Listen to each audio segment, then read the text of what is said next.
Itong panahon para kagawa tayo ng ano, di ba? Salamatan ko lang si Yuri saka si Lizzie, no? Ng DCRH. In-interview nila ako hapon. Saka kanina, pinakita nila yung si Sir Deo Macalma. Si Bubwit. Eka nga. Salamat. At lagi tayong binabanggit sa DCRH. Lagi. Salamat po. Hello? Hello, magandang hapon. Magandang hapon. Si Patrick Cesar Sumakulob. Hello? Yes, sir. Patrick, si Kuya Willie mo to, Revillame. Yes, hello po, Kuya Willie. Magandang hapon. Magandang hapon. Oo. Ano mo si Aling Milagros Sumakulob? Hello? Tingnan ko po yan. Hello. Napuputol ka lang. Pwede maghanap ka ng magandang signal? Patrick? Opo. Ano mo yung si Aling Milagros Sumakulob?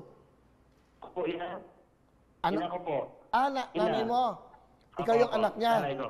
Opo. Dumating na ba yung nanay mo? Hindi pa po, nagka-problema po kami sa department ng OWA Bakit? dito sa Region 6 kasi ini-insist nila na cremate nila si Mama.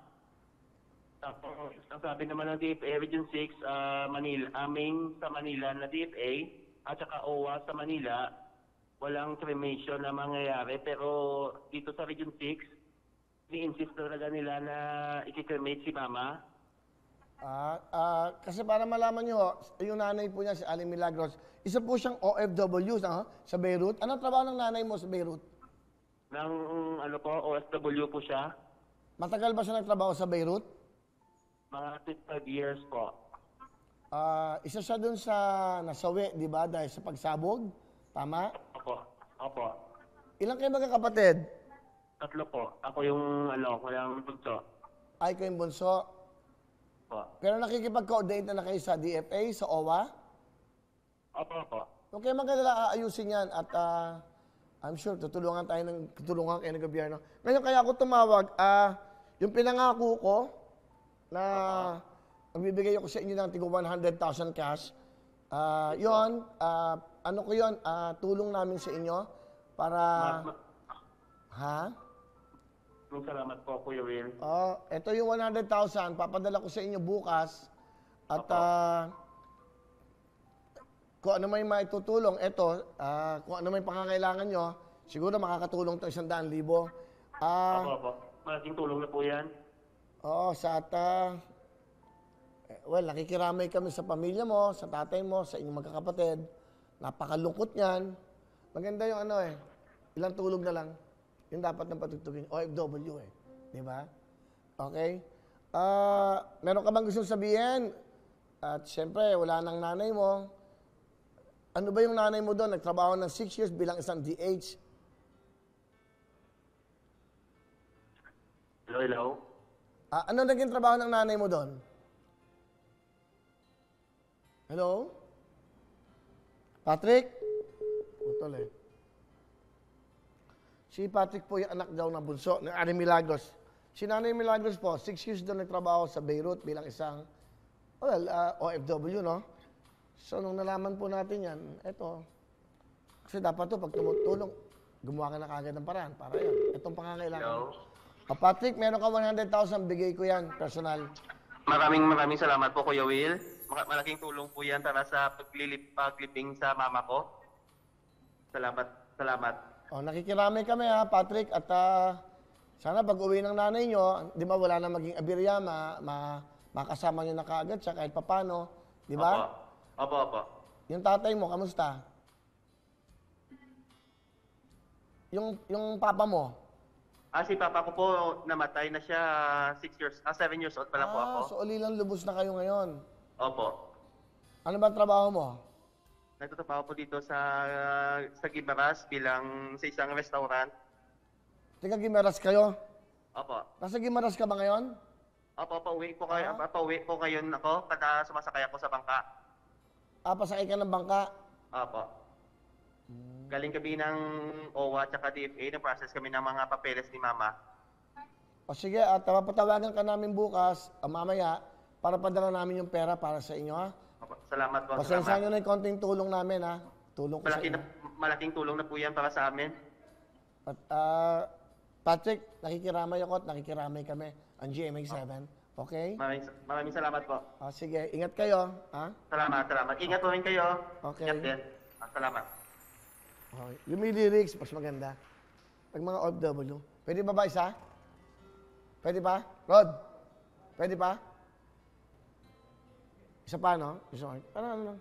Mamaya na tayo tumawag. Okay lang yan. Mag-adjust na lang tayo. Importante kasi ito. Yung po tinatawagan ko, yung po mga pamilyang naulila, yung pong kanilang mga mahal sa buhay, yung po yung pong nasawi doon sa pagbomba sa Beirut. Yan ang mga, di ba? Feel the music. Feel it. Ano nangyayari? Team song ko yan ng OFW. Ginawa ni Dennis Garcia ng hotdog. Hello. Hello, magandang hapon. Ako. Andiyan si Giovanni. Ako po, sir. Giovanni, si Kuya Willie mo to, Villame. Ako, sige. Salamat po. Hello. Okay, una sa lahat, nakikiramay ako. Nakikiramay kami dito sa Wawawin, Tutuktuwin, saka ang GMA, ha. Ang nanay mo si Alin Perlit, ano mo ba siya? Asawa nyo? Opo, sir. Si Alin Perlita Guillermo Mendoza. Opo, sir. Taga saan ho kayo? Ano po, sir? Taga saan kayo? Dito po sa Carcaraba, sa Ligligya po, sir. Hello po, sir. Sa Ilocos Sur. Opo, sir. Ano yun? Ano ba, itik ba yun? Ano ba yan? May manok? Ano ba yun? Ano yun, sir? Meron ka bang inaalaga ang itik ba yan? O para may May hayop ba Wala. yan? Ano yun? Wala, sir. Okay. Teka, ano ka, Ilocos Sur? So, ang pangalan mo si Giovanni Mendoza. Opo, sir. Yung asawa mo ay nasawi sa Beirut. Opo, sir. Nandito na ba siya sa Pilipinas? Wala po, sir. Sa Lunes po, darating po, sir. Sa Lunes pa? Opo, sir. Ilan ang anak nyo? Isa lang po, sir. Anong trabaho niyo sa Beirut? Katulong, sir.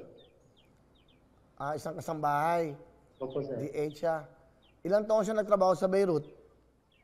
Mag-isang taon pa lang, sir. Ewan ko, dapat tanong ko, nung bang nangyari, nasa nagtatrabaho ba siya? Nasa kalsada ba siya? Ano ba nangyari? Nasa trabaho po, sir. Sa bahay nila po. Inabot yun na pagsabog? Opo, sir.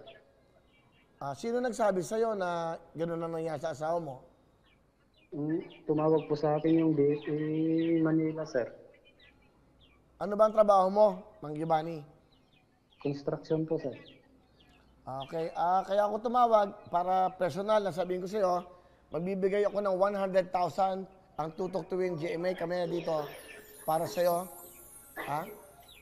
Maraming salamat po, sir. At sana makatulong to kahit papano. At gusto ka bang sabihin, Giovanni? Maraming salamat po sa iyo, sir, sa tulong mo sa GMA. Yun po, sir. Maraming salamat po. Okay, at lakas mo loob mo, siyempre yung anak nyo. At ilan ang anak nyo? Isa lang? Isa lang po, sir. Ilang taon na? 14, sir. Lalaki, babae? Lalaki, sir. Sige, at yung 100,000 padadala namin sa inyo kaagad bukas. Para kahit Opo, papano, sir. ha? Salamat po, sir. Okay, makikiramay kami. Giovanni Mendoza. Opo, sir. Sa inyo lahat dyan, mga taga Carcabasa. Carcarabasa po, Oo, sir. Ilocos Sur, ha? Opo, At nalulungkot kami lahat. Ang buong sambayanan, malungkot sa pangyayaring yan. Nakikiramay kami sa inyo, ha? Opo, sir. Sige, at may God bless you. Sige. Alright. Apat ho yung nasawi at siyempre kinokontak pa ho namin at siyempre may oras pa ba tayo? Wala na, no?